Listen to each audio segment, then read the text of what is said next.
क्या मुद्दे हैं यहाँ पर इस बार, क्योंकि पहले जो बीजेपी के सांसद थे उनका टिकट कटा, फिर अब नए प्रत्याशी आ गए हैं, तो जनता उन पर मोहर क्यों लगाए? क्योंकि पिछले सांसद को लेकर बहुत सारे लोगों ने कहा कि कई बार नजर ही नहीं आए या उस तरीके से काम नहीं हुआ, बहुत सारी बातें।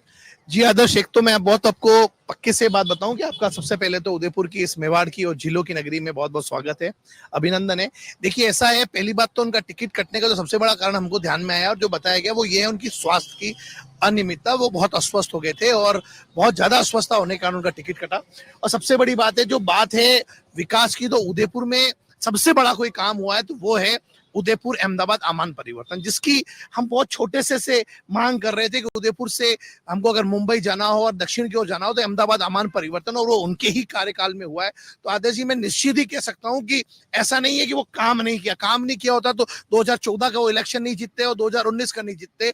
यानी कहीं ना कहीं जनता ने उनके ऊपर विश्वास किया है और विश्वास कर कर जो वो खरे उतरे उस पर ही उनको आगे मौका दिया गया और जनता उनको बहुत आशीर्वाद दे रही है। और जहां जहां उन्होंने काम किया, अब देख सकते हैं ग्रामीण परिक्षेत्र में बहुत उनके काम हुए, बड़े बड़े डैम्स भी उनके नेतृत्व में बनाए गए और उनके सुझाव से बनाए गए।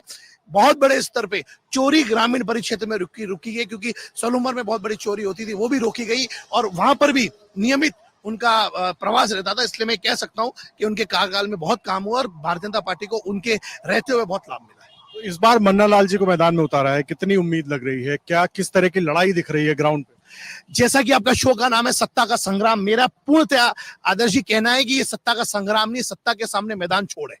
पूरी की पूरी रण छोड़ हो गई है भारतीय जनता पार्टी के सामने कांग्रेस। और आप देख सकते हैं कि जो प्रत्याशी हमारे यहाँ पे चुनाव लड़ा 6 माह पूर्व, वो आज बीजेपी के साथ है। यानी उनको पता चल गया है कि इस बार 400 पार का जो नारा है और यही लोग हमारी नैया पार करेंगे, क्योंकि जिस प्रकार से कांग्रेस खेलना चाह रही है, बेसिकली उनका जो चेहरा है, शीर्ष नेतृत्व है, उस पर उन कार्यकर्ताओं का विश्वास उठ गया है। और कभी भी कार्यकर्ता का विश्वास यदि शीर्ष नेतृत्व जब उतर जाता है तो यही स्थितियां होती है और मैदान छोड़ के रणछोड़ दास की भूमिका में ये जो लोग आ रहे हैं, निश्चित ही 400 पार का ये नारा इस बार साबित होगा। राजस्थान से 25 की 25 सीटें माननीय नरेंद्र जी मोदी की झोली में राजस्थान डालेगा और मेवाड़ से जितनी भी सीटें हम आपके झोली में डालेंगे, मोदी जी की झोली में डालेंगे, हमारा पूर्ण विश्वास है। ठीक है सर, आपका शुभ नाम? सर मोहम्मद अयूब। देखिए, शास्त्री जी कह रहे थे कि कांग्रेस को लेकर के ये स्थिति हो गई कि मैदान छोड़ दिया है कांग्रेस ने, क्या वाकई ऐसी स्थिति ग्राउंड पर है?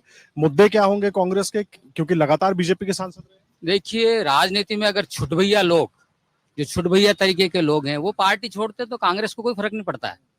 हमारे बहुत छोटे लेवल के, जो कांग्रेस का लेवल है, जो छोड़ के जा रहे हैं, वो उनका लेवल बहुत जीरो माइनस में है वो लोग। यानी कि हमारे से भी जो हम छोटे मोटे कार्यकर्ता हैं, उनसे भी छोटे लोग हैं। इस तरह के लोगों से जाने से कांग्रेस में कतई फर्क नहीं पड़ेगा। और मैं आपको ये विश्वास दिलाना चाहता हूँ, जिस तरह के शास्त्री जी बात कर रहे थे कि इन्होंने ये डेवलपमेंट किया, वो डेवलपमेंट किया, मैं आपको विश्वास के साथ कह सकता हूँ कि उदयपुर में जितने लोग चल रहे हैं, आप उनसे पूछिए कि सांसद जी है कौन, क्या नाम है उनका, कितने लोगों ने उनको देखा है। मुश्किल से 5 लोग 500 में से आपको कहेंगे कि ये नाम है और ये व्यक्ति हमने इनको देखा है। कभी 10 साल वो सांसद रहे, कभी संसदीय क्षेत्र में आए नहीं, कोई इन्होंने काम नहीं किया। ये बोल रहे हैं ग्रामीण में काम कराया, तो ग्रामीण इनके विधायक थे, इसका मतलब या तो इन्होंने विधायक ने काम नहीं कराया। अगर इनके विधायक काम नहीं कराते तो हो सकता है उन्होंने काम कराया। तो दो बात नहीं होनी चाहिए, अगर इनके विधायक ने काम कराया है तो बोलना चाहिए कि ग्राम में इनके विधायक ने काम कराया। अभी बोल रहे हैं गांव में बहुत विकास किया। एक काम इन्होंने बताया आमान परिवर्तन का, तो वो किरण माहेश्वरी भी थी उसमें, गिरिजा व्यास का भी रोल था, कई नेताओं के रोल है। एक अकेले उनके 10 साल में 5 साल में ये काम नहीं हुआ। कुल मिला के भारतीय जनता पार्टी जो आज की राजनीति कर रही है, वो राजनीति नहीं बल्कि कूटनीति है। पार्टी में से लोगों को तोड़ना, सरकारें गिराना, ये पहले नहीं हुआ करता था। आज आप देखिए, कहीं सत्ता है किसी पार्टी की, उसको किसी न किसी डर से, किसी न किसी जरिए से वो पार्टी तोड़ रहे हैं। एमएलए बिखरे हैं। ये क्या हो रहा है देश में? क्या हो रहा है? देश किस ओर जा रहा है? देश कहाँ जाना चाहिए? विकास की ओर जाना चाहिए। देश पतन की ओर जा रहा है। लोग डरे हुए हैं। 2 करोड़ नौकरी का वादा किया था, 10 करोड़ नौकरी में से कितने करोड़ नौकरी दी है बताइए आप? मैं शास्त्री जी से पूछता हूँ, कितने करोड़ नौकरी दी है आज भारत में? बताइए आप, मैं आंकड़े बताइए लाके। इन्होंने कहा कि साहब नौकरी हम युवाओं को, जो बेरोजगार लोग हैं उनको रोजगार देंगे। कहाँ रोजगार, कहाँ है बताइए? महंगाई देखिए आप, महंगाई का आलम देखिए आप। पेट्रोल कहाँ चला गया? 100 रुपए इन्होंने गैस की टंकी पे कम किए। इलेक्शन के टाइम तो हर पार्टी करती है, जो सत्ता में होती है वो कुछ ना कुछ एक छोटा लालच देती है। अरे लेकिन लालच भी ढंग का देते ना। 100 रुपए से क्या होता है? पहले जो है 5,000 में लोगों का घर चल जाता था, आज 20,000 में भी नहीं चल पा रहा। ये है मोदी जी का बहुत बड़ा काम, भारतीय जनता पार्टी का बहुत बड़ा काम। और अगर आने वाले टाइम में मान लो ये सत्ता में आई तो ये 40,000 पार हो जाएगा महीने का खर्चा। लेकिन जिनके लिए कह रहे हैं मैदान छोड़, शायद मैं जहां तक समझ पा रहा हूं, अगर मैं उसको जोड़ूं गौरव वल्लभ से, उदयपुर में भी काफी एक्टिव रहे, लेकिन जब वो बीजेपी में पहुंचे तो उन्होंने कहा कि सनातन का अपमान नहीं सह पा रहा था, कांग्रेस में सनातन का अपमान हो रहा था, तो ये मैसेजिंग कैसे जाएगी? सर ये शास्त्री जी ने उनसे एक सवाल किया था सनातन के बारे में, इन्होंने ही एक सनातन, इन्हीं को उन्होंने जवाब दिया कि कोई सनातनी, अगर कोई सनातनी की बात करेगा तो मेरे से बात करेगा। वो उस वक्त सनातन के बात नहीं करते थे, अगर वो इतने सनातनी थे तो उस वक्त भी करनी चाहिए नहीं बात। आज जो धर्म का आदमी हो तो धर्म की हमेशा बात करेगा। अब आपको पार्टी में जाना है, किस तरह से वहां प्रवक्ता बनना है, कैसे वहां पद लेना है, उस पद के लिए वो एक ऐसा जुमला यूज कर रहे हैं, वो भी जुमलेबाज थे।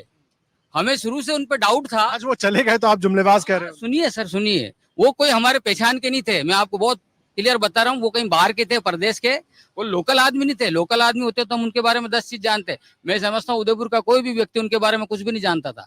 और जब से वो चुनाव हुआ, पब्लिक से वो वादा करके गए थे, हमें तो पता भी नहीं टिकट कहाँ से लाए। वो पब्लिक से वो वादा करके गए थे कि मैं हर हफ्ते, हर रोज, हर समस्या पे तुम्हारे से मिलूंगा।